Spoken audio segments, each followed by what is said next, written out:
The Smith & Wesson M&P 45 Shield. Let's check it out.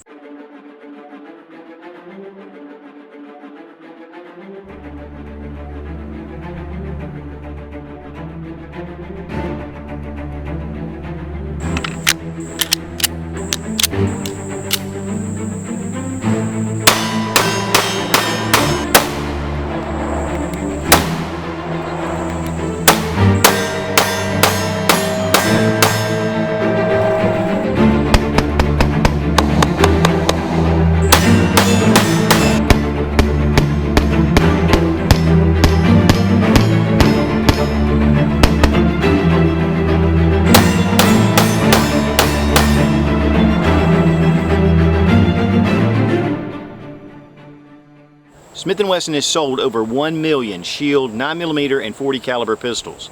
And so coming out with a 45 ACP was just a smart move. In 2012, Smith & Wesson introduced their M&P Shield line in 9mm and 40 caliber.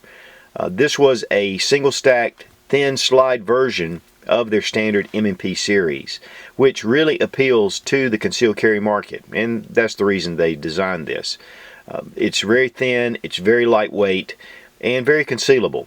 Again, over 1 million of these pistols have been sold. So bringing in the 45 ACP was no big surprise. This is a little bit larger, and we're going to compare it directly to the 9mm version. But still a very concealable option for those who really like to carry the big bore or the 45 ACP caliber. There are some upgrades they've made on this pistol over the standard 9mm, which we're going to take a look at. The Smith & Wesson Shield has been extremely popular. In fact, I know there were a lot of waiting periods when it first came out in the 9mm.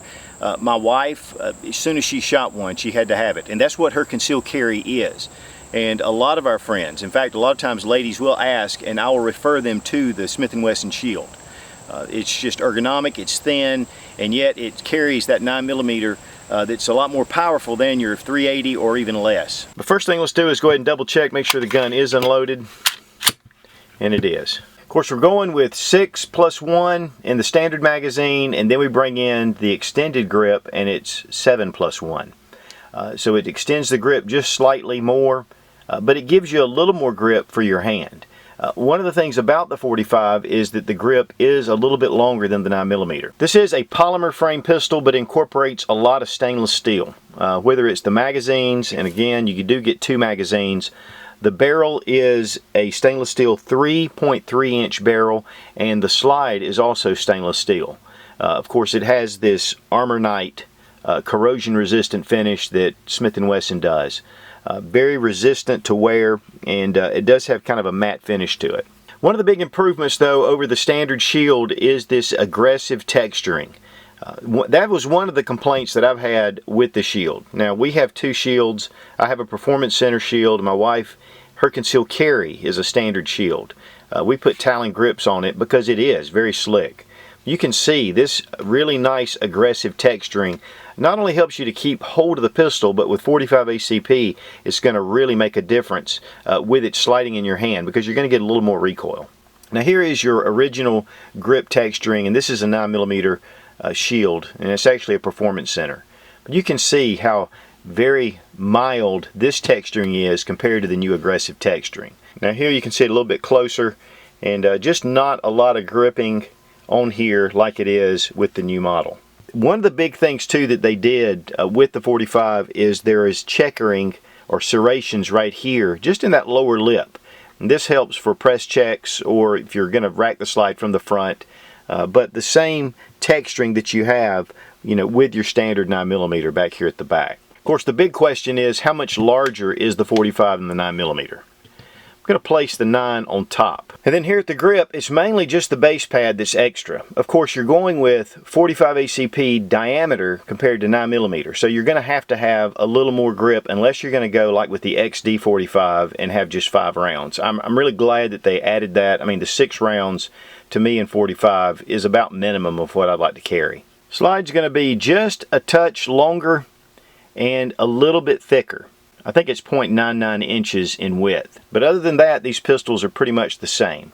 And all the controls still are the same. Now, on my wife's Shield, we have no safety here. On the Performance Center, they only offered it with the safety. And it is a nice little direct safety. With the 45, you'll be able to go with safety or not. Personally, I like to go without the safety. I mean, most of your striker fire pistols don't have an external safety except built into the gun itself and into the trigger. The 45 Shield weighs 22.6 ounces with an empty magazine. It's 5.5 inches in length, and it's about 4 3/4 inches in height, and again 0.99 inches in width. So again, very thin.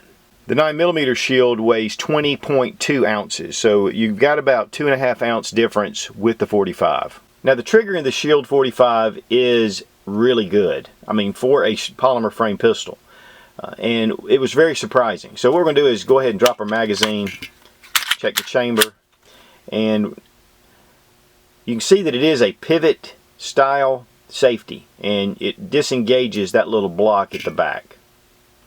If you hit up at the top, it's just going to hit against the frame. And as we bring it back, a little bit of creep, and then a nice little snap. That's a great trigger for a polymer frame pistol. Not necessarily a PPQ or a VP9 trigger, but really just right out of the box, that's a pretty decent trigger. Let's try it again. A little bit of take up. There we go. And reset right there. You'll notice right here's a little trigger stop. When you bring it back, it'll stop right there, so there's no over travel. Bring up my Lyman trigger gauge here. 6 pounds. 5 pounds 14 ounces. 5 pounds 14 ounces. 5 pounds 13 ounces. So we're getting about 6 or less on the trigger pull, and it's really pretty consistent. It does have an enlarged trigger guard right here, very similar to the original as well. So for gloved hands, winter shooting, it's going to help you be able to get to that trigger really quickly. It does have, again, the frame safety, have our slide stop right here. It's very minimal, very close to the frame, and then we have our takedown lever right here. You can see the serrations a little closer. It's the scallop type serrations, or what I like to call waves. And these are very effective. I mean, really easy to grab hold of. And then here as well, it's going to be a little tougher to get that, but up top, you're able to bring it back pretty simply. The sights are a 3-dot sight, low profile, and they're bright and white. They are metal, so that makes it nice, and it makes them very durable. You do have your mag release right here, again at the grip, which is standard Shield. The magazine is drop free. Hit the mag release. Of course, at the table here, it's just going to pop down. There it goes. On the extended magazine, it does have the same texturing it does on the grip of the pistol. But on your standard magazine, it's pretty smooth. But there is a ledge right here to be able to grip that magazine to rip it out if you need to. Here you see 6+1, and that's really mainly for the extended base. So it holds 6 plus 1 if you have the extended base on there. We're going to place a dummy round in the magazine. The loaded chamber indicator is actually just visible. You can see the round right there. It does bring the extractor out just a little bit, but not really enough to tell if the gun is loaded or not loaded. It does not have a magazine disconnect safety, which I really like. There's also no accessory rail, even though there's a little bit of a section right here that I think one could possibly fit to it. But this is for a concealed carry. It's very thin and made just for, being very comfortable during the day. One of the things I really like about a concealed carry pistol is being very thin. The grip hanging out too far also can be a problem, but really the thinness is what gives you the comfort. If the grip sticks out, it's a little more harder to conceal, but with this thin frame, I mean, it really makes it nice to carry. The 18-degree grip angle seems to give you more natural point of aim. Okay, now this is the Glock Model 36. I have been carrying it for a while. It actually has one of the Wheaton Arms custom carry packages, so it's a little different, but it still has a lot of the same features. One of the big differences is the width of the frame, or the width of the slide. it's definitely wider than the Shield. And so again, that's going to make this a much thinner carry even than the Model 36. You go with the Model 30, which is the compact 45 that's double stacked, and the slide is much thicker. Here we see that the Glock barrel sticks out longer, but the grip is pretty much the same. It does come at an angle right here where this is flat. So, you know, really very comparable steel. I mean, it's not a whole lot bigger. I think that the XD 45 is smaller in a lot of ways, but one of the problems is you have 5 rounds, whereas the 6 rounds here is what makes this a little bit longer. Now for disassembly, remove your magazine, double check, make sure the gun isn't loaded. First thing we're going to do is to bring back our slide and engage our slide stop. Now we bring back our takedown lever. Comes like so, and it's facing downward. Now there's a small little lever inside. If you can see it right there, it's marked in green. I take a little tool and we just bring it into the down position. One of the reasons why they do that is so you don't have to pull the trigger to disassemble, but you can pull the trigger and miss that if for some reason you don't have a tool to be able to disengage that little lever. Next, we just release our slide stop and the barrel and slide comes right off. Go ahead and take out your recoil spring and guide rod and remove the barrel. And that's all you need to do to field strip the pistol. To reassemble, just bring in your barrel, bring in your double captive metal guide rod and springs, and then we just put it right back onto the frame. Now you want to engage your slide stop again, and then bring around your takedown lever, and then just release. Now inside, that lever is still going to be pushed down, but once you insert a magazine, it puts that lever right back into place. Check for function, and you're good to go. Now, as far as at the range, this gun just functioned flawlessly. I had no malfunctions whatsoever using full metal jacket and jacketed hollow points, even some frangible HPR Black Op ammo, and very light grain, and it just fed right through it. Also some HPR full metal jacket and jacketed hollow points, just their standard. You know, one of the things about HPR is just so clean shooting, and it's very reliable anyway. But I know that Hickok had said that he had a little bit of issue right up front with some jacketed hollow points, so I definitely wanted to shoot some through here. This being a self-defense pistol, it definitely needs to be able to shoot defensive ammo. But the recoil was very manageable. It was 45 ACP, you could tell it. But one of the things about 45 is the recoil pulse on it is, I just really like it, for me personally. It's one of the reasons why 40s never really appealed to me is the pulse. It's a little bit more sharp. 9mm is more of a punch. 45 is more of a push, and I like that. You know, 6 or 7 rounds, depending on which magazine you use, with 45 ACP is going to be, you know, really a good choice for self-defense. The sights were easy to see. They're pretty large 3-dot sights, and with the trigger, the accuracy on this pistol was just exceptional. I mean, I was really surprised. In fact, when I first started shooting, I had a steel plate set up, and I was just getting one solid group of rounds in a spot, and that was shooting pretty rapidly.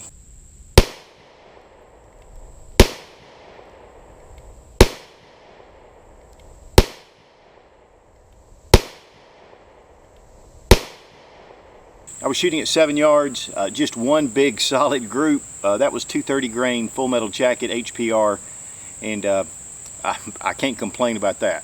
Unfortunately, I didn't bring my target down. This one was already up, and it's been through the rain and everything else. But these are easy to see targets, and you know, they hold up pretty good. I want to thank Smith & Wesson for sending the M&P 45 Shield. Right now, they're very difficult to get, and so it was a real honor to be able to get this for the review. One thing that you'll notice a lot of times with YouTube channels, especially the gun channels, is you'll have 3 or 4 come out with the same gun. And guys, it's just really great when the gun industry is working together with these YouTube channels to provide us with guns so we can come and give you all this information so you can make a good purchase. You know, whenever I buy a firearm, I always look at a number of different reviews to find out which one's best for me. Not just the big guys, but a lot of times some of the smaller channels, because they have a lot of insight and a lot of good information. So while you watch my video and you like it and you know, you make good comments, or you don't like it, you know, use the information if you're looking for a 45 Shield or whatever you're looking for. because it's great to have a wide variety of guys out there looking at this pistol. If there's something wrong with it, you're going to know because people are going to talk about it. The MSRP price is $479 on the 45. I think the MSRP on the 9mm is $449. And I'm seeing those for around between $370 up to about $400, according to where you get them. They can even be more than that. So I'm probably just going to estimate the 45 should go around the $425 range on the street or in your local gun shop. But one of the great things about Smith & Wesson is they have a lifetime warranty and a lifetime service policy. So if you have any problems with it, it's you can just send it back into Smith & Wesson and they'll take care of it. The two Smith & Wessons, the shields that we have been flawless. I mean, they have just been excellent right out of the box, never had any problems. And again, the same with this pistol. It just functions. I mean, it's accurate, and it just, it's great for a concealed carry pistol because this is something that you can really depend on. But 45 ACP is not for the weak at heart, but it sure does give you comfort when it's on your hip. So the Smith & Wesson M&P 45 Shield, thumbs way up. Be strong, be of good courage. God bless America. Long live the Republic.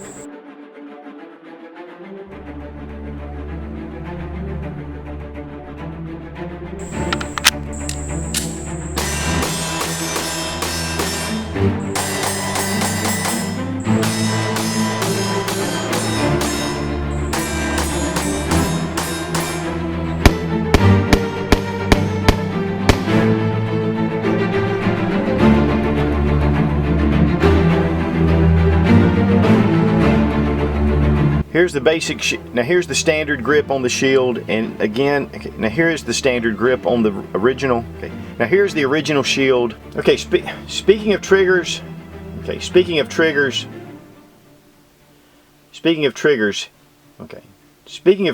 the shield, okay, speaking of triggers, the Shield 45, but with the 45, and then again, if you want to, when they come out, okay, we're going to place the dummy round in the magazine. Oops. Oh, 45. Remove the hammer. And if my hat looks familiar, yeah, it's Duck Dynasty. In fact, it's the one that Cy Robertson usually wears. Yeah, I know Hickok just did a review of the Shield 45, but he got his from Bud's Gun Shop. I got mine from Smith & Wesson.